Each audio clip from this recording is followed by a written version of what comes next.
নমস্কার বন্ধুরা, আর একটা নতুন ভিডিওটিতে আপনাদের সকলকে স্বাগত। গীতার কোন দুটি শ্লোক চোখ বন্ধ করে একবার বললে সারাদিন ভালো কাটবে? রোজ সকালে ঘুম থেকে উঠে গীতার কোন দুটি শ্লোক বলা উচিত? কোন দুটি শ্লোক বললে সম্পূর্ণ গীতা পাঠের ফল পাবেন? এই প্রশ্নেরই উত্তর পাবেন আপনারা আজ এই ভিডিওটির মাধ্যমে। বন্ধুরা, আমরা সকলেই প্রায় জানি যে নিত্য গীতা পাঠ করলে জীবনে কত সুপরিবর্তন আসতে পারে। এখনকার ইঁদুর দৌড়ের মতো জীবন যাপনের মাঝে শান্ত হয়ে বসে গীতা পাঠ করা আমাদের দ্বারা সম্ভব হয়ে উঠছে না। কিন্তু আপনি জানেন কি, গীতার শুধু দুটি শ্লোক পাঠ করেও সম্পূর্ণ গীতা পাঠের ফল পাওয়া যায়? চলুন তাহলে আমরা সেই দুটি শ্লোকের সম্বন্ধে জেনে নিই। প্রতিদিন সকালে উঠে গীতার এই দুটি শ্লোক অবশ্যই পাঠ করবেন। এই দুটি শ্লোক কি তা জানার আগে আপনারা যারা এই চ্যানেলে নতুন তারা অবশ্যই চ্যানেলটিকে সাবস্ক্রাইব করে দিন, এবং ভিডিওটি দেখে যদি একটুও ভালো লেগে থাকে তাহলে ভিডিওটিতে অবশ্যই একটি লাইক করে দেবেন এবং নিজের আপনজনদের সাথে শেয়ার করে দেবেন, যাতে তারাও ভিডিওটি দেখে উপকৃত হয়। এবং কমেন্টে পুরো শ্রদ্ধার সাথে জয় শ্রীকৃষ্ণ লিখতে ভুলবেন না। এবার চলুন শুরু করা যাক। বর্তমান যুগে যতই মানুষ কোলাহলের মধ্যে থাকুক, দিন শেষে নিজেকে একা বলে বোধ করে। তেমনি একজন হলেন আরুষ। তিনি কলকাতা শহরে বড় একটি কোম্পানিতে কর্মরত, কঠোর পরিশ্রমী পেশাদার। মাত্র 32 বছর বয়সে যথেষ্ট সুনাম লাভ করেছেন। টাকা পয়সার কোনো অভাব নেই, কিন্তু সে যে অভাবে ভোগে তার চোখে দেখা যায় না। সেটা হলো তার মনের শান্তির অভাব। বেশ কিছু বছর আগে যখন কর্মসূত্রে নিজের শহর ছেড়ে, পরিবার পরিজন ছেড়ে সে যখন কলকাতায় হাজির হন, তখন তার এখানে কেউ ছিল না। এখানকার মানুষজনদেরকে সে ঠিকভাবে চিনত না। এখানকার রাস্তাঘাট, জায়গা, পরিবেশ কিছুই তার চেনা ছিল না। তখন সে বেশিরভাগ সময়টা কাটাতো অফিসে বসে কাজ করতে করতে। দিন শেষে যখন সে বাড়ি ফিরত, তখন তার মনের ভেতরটা মোচড় দিয়ে উঠত। ছোটবেলা থেকে জয়েন্ট ফ্যামিলিতে বড় হয়ে মা বাবা, জেঠি জেঠিমা, কাকু কাকিমা, ভাই বোনদের সাথে ভরা সংসারে মানুষ হয়েছে সে। কিন্তু সে শহরে এমন একটা একলা পরিবেশে থাকতে থাকতে তার দম বন্ধ হয়ে আসছিল। তাই সে যখন প্রতিদিন অফিস থেকে বাড়ি ফিরত, সে চেষ্টা করত সে তার বেশিরভাগ সময়টা তার রাস্তাতেই কাটে। সে অনেক অচেনা পথে হাঁটতে থাক, অনেক নতুন নতুন রাস্তার সাথে তার পরিচয় হতো। সেরকমই এক সন্ধ্যায় ক্লান্ত হতাশাগ্রস্ত আরুষ একটি পুরানো বইয়ের দোকানের সামনে হোঁচট খেয়েছিল। অপরিচিত একটি রাস্তা আবিষ্কার করতে গিয়ে যখন সে দোকানের খোঁজ পেল, তখন সে ওই দোকানের ভেতরে ঢুকে চারপাশ দেখতে থাকে। ধুলোময় তাকগুলির মধ্যে সে গীতার একটি পরিষ্কার পরিচ্ছন্ন কপি খুঁজে পেয়েছিল। কৌতূহলী হয়ে সে সেটিকে কিনে নিয়ে রাতে পড়তে শুরু করেছিল। সেইবার সেই গীতাই তাকে একরকমভাবে রক্ষা করত, তাকে সকল হতাশা থেকে মুক্ত করেছিল। ছোটবেলায় আরুষ তার বাবা মাকে, তার ঠাকুমাকে, এমনকি জেঠু জেঠিমা ও পরিবারের সবাইকে গীতা পাঠ করতে শুনেছিল। সে জানত যে যখনই গীতা পাঠ করা হয় তখনই মনের ভেতরে সব কোলাহল মিলিয়ে যায়। তাই যখন সে নিজে এমন কষ্টের মধ্যে দিয়ে যাচ্ছিল, গীতা হাতে পেয়ে তখন সে বুঝতে পারল ভগবানই তাকে কৃপা করেছেন।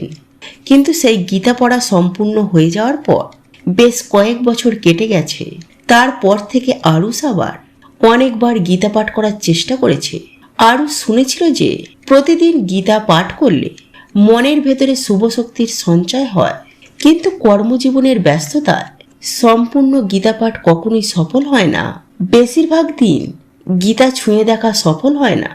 গীতা পড়ার পর বেশ কয়েকটা বছর কেটে গেছে। ফলে আরুষের মনে আবার ধীরে ধীরে আবার বাসা বেঁধেছে।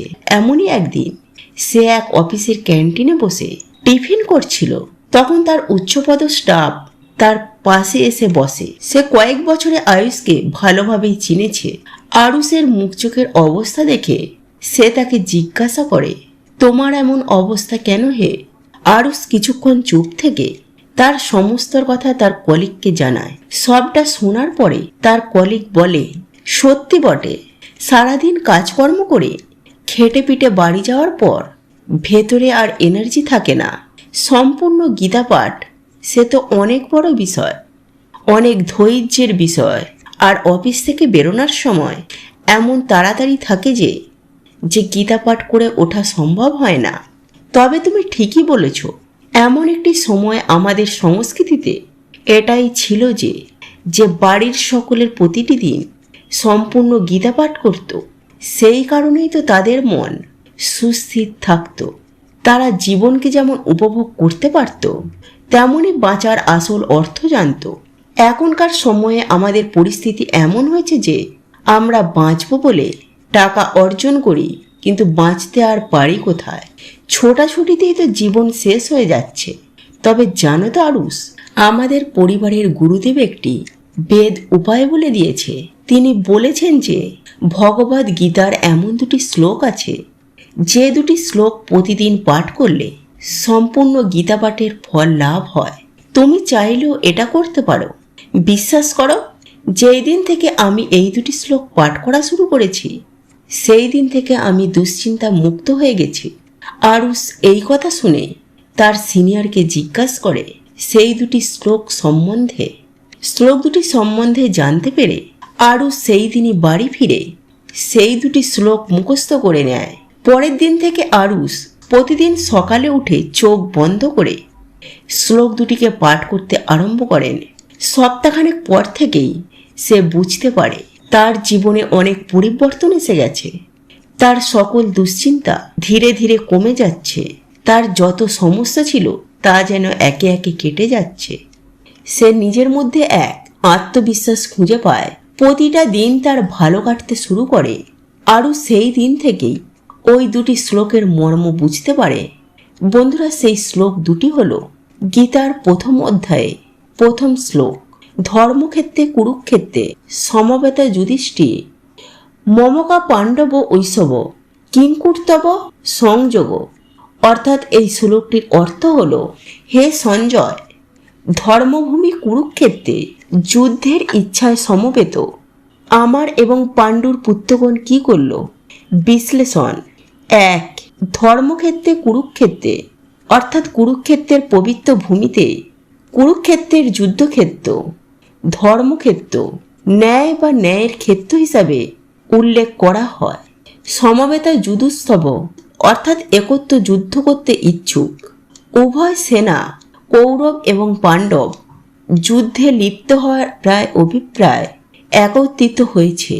মমকা পাণ্ডব ঐশব অর্থাৎ আমার পুত্র গৌরব, পাণ্ডব অর্থাৎ পাণ্ডর পুত্র ধৃতরাষ্ট্র গৌরব আমার পুত্র এবং পাণ্ডর পুত্রদের উল্লেখ করেছেন।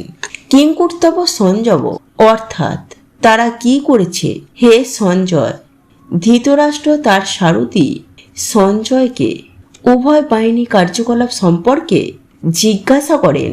এই শ্লোকটি ধৃতরাষ্ট্র ও সঞ্জয়ের মধ্যে কথোপকথনের মঞ্চ তৈরি করেন।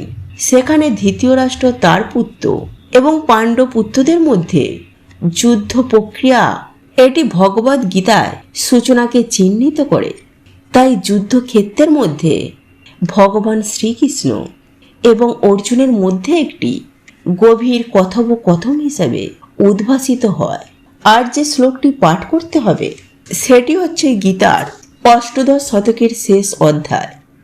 যত্ত যজ্ঞেশ্বর কৃষ্ণ তত্ত্বপাত্র ধনুর্ধর তত্ত্বশ্রী বিজয় প্রতিধ্রুবানিধি প্রতিমম।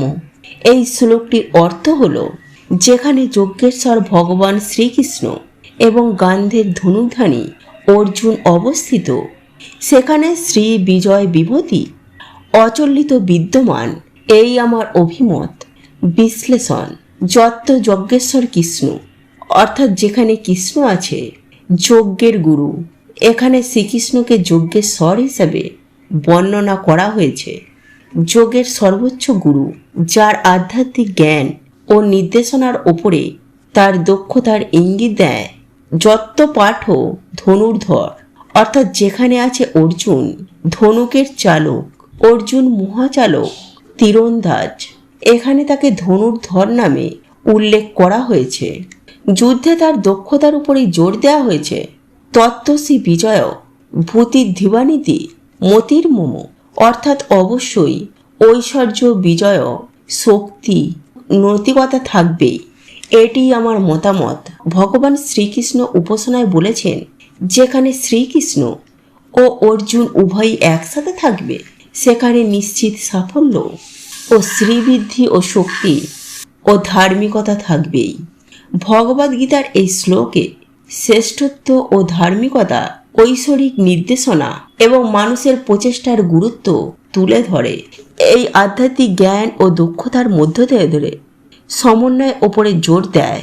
পরামর্শ দেয় যে নিজেকে ঐশ্বরিক রীতির সাথে শারীরিক বদ্ধ করা অনবার্য সাফল্য এবং সচরাতিত্ব করে।